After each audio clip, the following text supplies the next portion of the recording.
Halo semua, selamat datang di AKB Akibat Kuota Berlebih, channel yang saya buat karena saya kelebihan kuota. Pada kesempatan kali ini, kita akan membahas tentang model bisnis bank. Bisnis model ya, sorry, saya hapus dulu. Bank bisnis model. Kenapa ini penting? Karena saya berkeyakinan bahwa analisis saham itu adalah analisis dari bisnisnya. Nah, untuk menganalisis bisnis, kita harus paham bagaimana model bisnis dari yang ingin kita analisis dalam hal ini adalah model bisnis dari bank. Apa yang dimaksud model bisnis? Jadi bahasa sederhananya adalah bagaimana bank itu bekerja. Baik, saya asumsikan ini bank. Di video sebelumnya juga saya buat rumah untuk warung makan. Ini bank ya. Nah, terus ini ada masyarakat, saya, teman-teman, dan lain-lain. Nah, masyarakat ini akan naruh uangnya di bank. Dolar-dolar, naruh uangnya di bank. Nah, uang ini anggaplah naruh uangnya 100.000 ya. Nanti bank akan memberikan bunga, benar nggak? Kepada masyarakat. Ini bunga ya, bunga. Besaran bunganya itu beda-beda, tapi rata-rata, bukan rata-rata, anggaplah 1% per tahun. Jadi dalam 1 tahun, kalau nabung 100.000, itu dapatnya 1.000. Nah, kayak gitu. Sekarang kan ini anggap bank, ternyata anggaplah di dalam bank ini kita banknya punya safety deposit box ya, kayak kotak penyimpanan gitu. Berarti di dalam kotak penyimpanan bank itu uangnya 100.000, bener nggak? Dari uang yang kita tabungkan ini. Nah, di sisi lain ada juga orang-orang, satu orang aja deh, ada satu orang yang ingin mau buat rumah gitu deh, yang ingin beli rumah, yang ingin KPR. Yang ingin KPR. Ini cerita fiktif ya, tapi supaya kita bisa mengerti aja alur ceritanya. Nah, ada orang yang ingin KPR.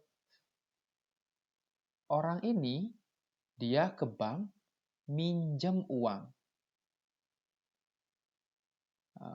Minjem uang. Anggaplah minjemnya 100.000. Dan disetujui oleh bank. Nah, berarti, nah ini sebenarnya nggak boleh ya. Maksudnya bank memiliki uang 100.000, nggak boleh dipinjamkan semua. Minimal harus bank itu punya 10% dari jumlah tabungannya. Tabungan yang masyarakat taruh di bank. Tapi dalam kasus ini, supaya sederhana, anggaplah 100.000. Supaya kita gampang menghitung bunganya. Nah, minjam 100.000 dan bank menyetujui. Jadi duit 100.000 ini sekarang ada di orang ini. Anggaplah namanya Mr. X. Ini Mr. A. Nah, berarti Mr. X punya uang 100.000 yang dipinjam dari bank.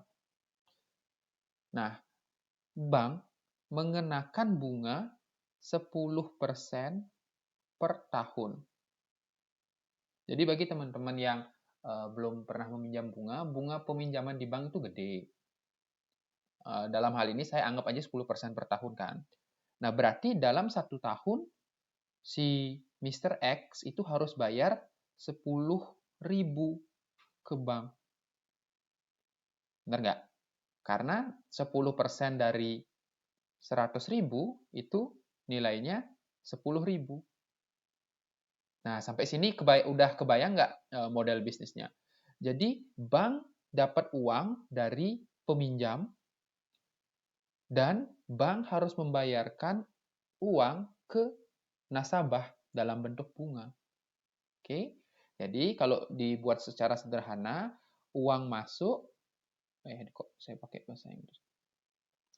Uang masuk itu sebesar 10.000 dari orang yang minjam, dari peminjam.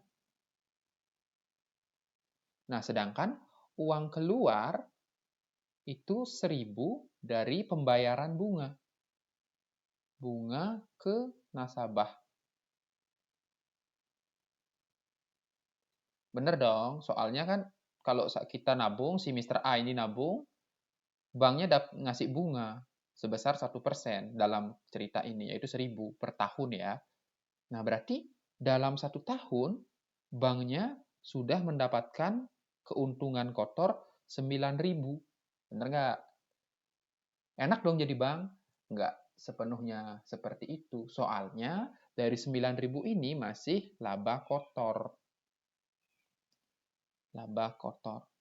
Ada beberapa pengeluaran yang harus dikeluarkan bank, misalnya biaya karyawan, sewa gedung, terus apa lagi ya? Iklan, promo. Nah, ini disebut biaya operasi. Biaya operasinya anggaplah 4.000, berarti laba sebelum pajaknya 9.000 dikurang 4.000 itu adalah 5.000. Nah, lalu pemerintah Indonesia itu mengenakan pajak sebesar, kalau saya nggak salah 25% ya. 25% atau seperempat kali 5, 12,5 ya. Ya, 1.250. Berarti laba bersihnya adalah 3.750 rupiah. Kayak gitu. Nah, jadi dari bisnis bank ini dalam 1 tahun, dia bisa untung 3,75.000. Nah, gimana? Kalau saya jelaskan seperti ini, teman-teman bisa paham nggak model bisnis perbankan? Ada yang saya ulang lagi ya, ada yang nabung, terus bank punya duit dari uang nasabah tersebut, anggaplah 100.000. Nah, uang 100.000 ini dipinjamkan. Nah, peminjaman ini kena bunga 10%. Dalam hal ini 10.000. Sedangkan bank memberikan bunga kepada nasabahnya, kepada orang-orang yang nabung, itu 1% atau 1.000. Berarti keuntungannya ya 10.000 dikurang 1.000. Bank dapat uang, dia cuma bayar 1.000 untuk uang itu, tapi bank minjemin uang tadi, dan dia mengenakan bunga 10.000. Jadi bunga yang dikenakan bank kepada peminjam itu jauh lebih besar kepada bunga yang dibayarkan bank kepada orang yang nabung atau nasabah. Kayak gitu. Itu sederhananya. Tapi maksudnya karena model bisnis ini sangat banyak peraturannya, ini nggak bisa sesederhana ini. Ada minimal modal yang harus dimiliki bank, dan masih banyak lagi. Saya tidak akan menjelaskannya semua, karena saya sendiri juga tidak 100% paham, tapi untuk cerita umum, pengetahuan umum ini, saya bisa menjelaskan ke teman-teman. Nah, tapi perlu diketahui, untuk meminjam, bagi teman-teman yang belum pernah meminjam di bank, itu kita perlu jaminan atau kolateral. Jadi misalnya si Mr. X ini kan tadi minjam, ceritanya mau buat KPR, nah dia minjam ke bank. Nah itu dia nggak boleh minjam secara langsung. Dia nggak punya uang minjam, banknya nggak akan nerima, nggak akan dikasih. Kenapa banknya nggak akan ngasih? Karena ya kalau nggak jelas, bisa aja nggak dikembaliin uangnya. Secara sederhana ngomongnya kayak kalau kita ada teman yang minjem uang, kan kita agak ragu, aduh ini uang kita dikembaliin atau enggak ya. Nah ini sama, bank juga ragu setiap ada orang yang meminjam. Makanya bank mengharuskan adanya jaminan. Misalnya kita mau minjem uang 100 juta, terus jaminannya apa? Sertifikat tanah. Misal. Kenapa ini penting? Karena ketika peminjam tidak bisa membayar ini, maka bank memiliki kuasa untuk menyita atau mengambil sertifikat tanah ini, kayak gitu. Jadi kalau dari segi bank ini udah diusahakan supaya aman kayak gitu. Ada juga banyak pengecekan, background check, misalnya kerja di mana yang minjem, gajinya berapa, dulu pernah punya utang atau enggak, pernah gagal bayar kredit atau enggak. Pokoknya sebagai peminjam, ini susah karena banyak yang harus dicek sama bank. Nah, terus itu yang perlu diketahui. Selain itu, kan banyak ada bank di Indonesia. Terus gimana cara nyari bank yang bagus, yang untung? Nah, bank yang bagus itu adalah kalau dilihat dari model bisnisnya, anggap ini bank, ini uang keluar, ini uang sorry. Saya turun dikit deh. Saya rubah. Ini uang masuk, ini uang keluar. Ini dari peminjam, ini dari orang yang nabung, itu ya anggap ya. Nah, gimana caranya supaya bank untung? Terus ini dalamnya itu anggap ada biaya operasional gitu ya. Berarti yang ini harus besar, yang ini harus kecil, dan yang ini harus kecil. Bener nggak? Soalnya bank yang bagus itu adalah yang laba atau profitnya gede. Karena laba adalah ini, apa namanya ya, uang dari peminjam dikurang biaya operasional, dikurang uang dari tabungan, saya tulis TB ya. Kok uang dari tabungan? Bunga yang dibayarkan kepada nasabah yang nabung. Kan ini rumusnya. Jadi, supaya banknya bagus adalah bank yang bisa menghasilkan atau mendapatkan bunga yang besar dengan operasional yang kecil, dengan bunga kepada nasabah yang kecil. Kayak gitu. Ada nggak bank seperti itu? Ya, untuk menjawab itu, teman-teman harus analisis bank-banknya. Soalnya, setahu saya nggak mungkin ada bank yang sempurna. Ada aja bank yang memiliki preferensi sendiri, misalnya kan bank ini kan menyalurkan kredit kan. Ada orang yang minjam, terus bank ngasih pinjam. Kredit itu ada banyak jenisnya. Saya lihat udah berapa menit nih? Oh, baru 12 menit, nggak apa-apa. Kredit itu ada banyak jenisnya. Ada kredit KPR, ada kredit apa ya? Kredit kendaraan bermotor ya kayaknya KKB. Ada kredit konsumtif. Terus ada kredit yang kredit apa namanya itu yang dipinjam oleh perusahaan besar, korporasi. Ada kredit UMKM. Bedanya apa? Berdasarkan yang saya baca, kredit UMKM itu adalah kredit yang berisiko. Kenapa? Karena kita meminjamkan uang kepada masyarakat yang usahanya itu usaha kecil dan menengah yang belum jelas apakah usaha itu bisa bertahan. Contohnya, misalnya ibu saya pernah buka warung, terus ibu orang tua minjem uang di bank BRI sekian. Nah itu kan UMKM kan, untuk modal segala macam. Tapi karena pemasukan dari warungnya nggak besar, terus kebutuhan biaya hidup selalu meningkat, nah warungnya cuma bertahan 2 tahun kayak gitu. Terus jadinya setelah itu nggak bertahan lagi. Nah kalau misalnya tidak ada pemasukan lain, berarti orang tua saya nggak bisa bayar utang dong, karena utangnya kan 5 tahun tuh pembayarannya kayak gitu. Contoh sederhananya. Jadi dari segi bank, kalau bank ngelihatnya kredit UMKM ini berisiko, makanya ini bunganya besar. Bunga yang dimaksud adalah bunga yang dibayarkan kepada bank.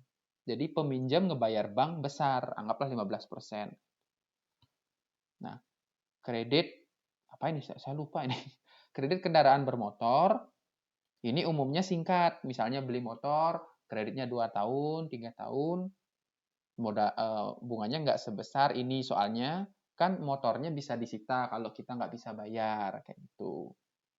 Terus KPR, ini kredit juga risikonya besar karena jangka waktunya lama, misalnya 20 tahun kah, 15 tahun kah, makanya bunganya agak besar dan kemungkinan di tengah jalan tidak jalannya juga kemungkinan macet di tengah jalannya juga besar. Kalau kredit korporasi, nah ini kan kredit korporasi ini kredit perusahaan besar. Jadi perusahaan-perusahaan besar minjam ke bank kayak gitu.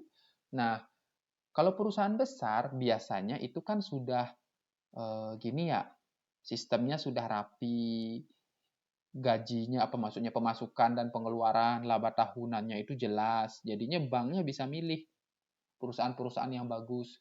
Jadi bisa lebih ginilah kalau dari segi bank bisa lebih aman lah, bisa lebih terjamin kalau si korporasi ini bakal bayar ke bank kayak gitu.